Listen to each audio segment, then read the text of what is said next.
This is the first time that the federal government has carried out executions during a lame duck period in 130 years. So there was basically a 17-year hiatus where the federal government didn't execute anyone.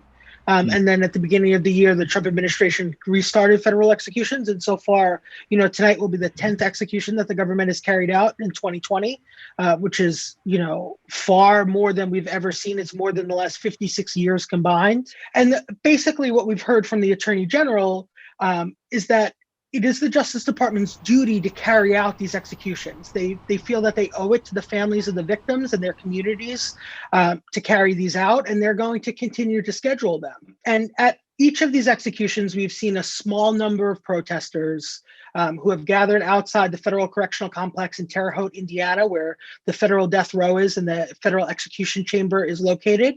And generally speaking, those are only a few dozen people. But what we did see with Brandon Bernard's case was different.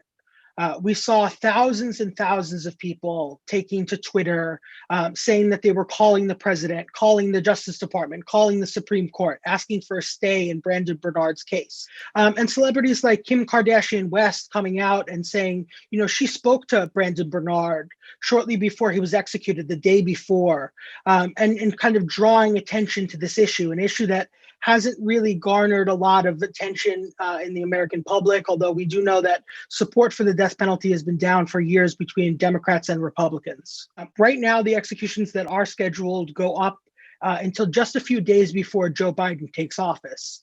And it's really important to note here that the president-elect's staff has said Joe Biden does not support the death penalty. He's opposed to capital punishment, and he's going to work to end it while he's in office.